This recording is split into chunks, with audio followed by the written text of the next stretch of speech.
Looking forward to 2017 and evangelical voters who turned out in big numbers to help get Donald Trump elected. Want to hear some of those promises kept. Mr. Trump also received strong backing from voters and organizations that support an individual's right to own guns. The NRA now expecting a little less resistance to its agenda.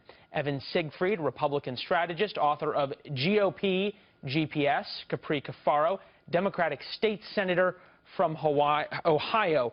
Capri gave me a much warmer state. Thank you. I know. I was dreaming of Ohio at this very moment, of Hawaii. Now I'll go back to Ohio. You described yourself as being from ground zero of where there are Democrats who went for Trump. Right. Based on what we just heard of evangelicals going for Trump, was it about God and guns, or was it about the economy? Well, I would say predominantly, my constituents and all across Ohio, but particularly in the industrial part of northeastern Ohio, which is what I represent, the economy was first and foremost. They saw Donald Trump as a problem solver, somebody that understood how the economy worked, really, focused in on his trade message about NAFTA in particular.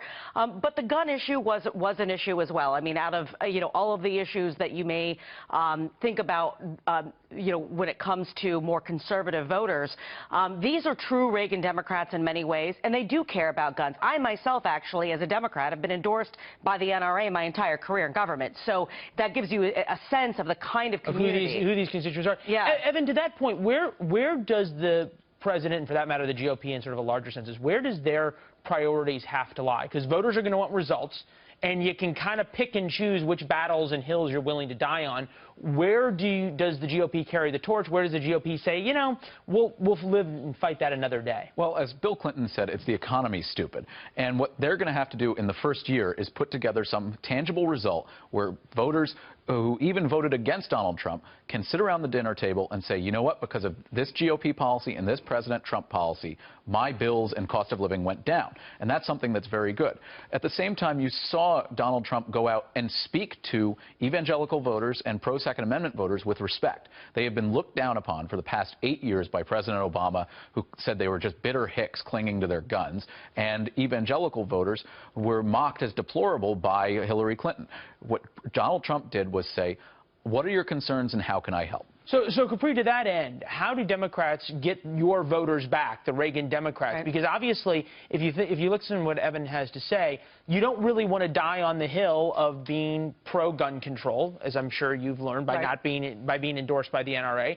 Do you die on the hill of what Supreme Court justices are going to be put in? Where do Democrats make a stand? Well, I think the Supreme Court in particular and that appointment is incredibly important for Democrats, on a number of the landmark issues and marquee issues that I think well, it's important to Democrats, but it's also really important to the evangelicals who voted for Donald Trump. But these are some fundamental concerns and ideological motivation to be a Democrat when it comes to reproductive rights, when it comes to the issue of same-sex marriage and marriage equality, when it comes to collective bargaining. These are all things that lay at the feet of the Supreme Court of the United States, and many of these things are not nearly as negotiable, frankly, as something like gun control, where I think you'll find a lot more pro-gun Democrats than you will find pro-choice Republicans, for example.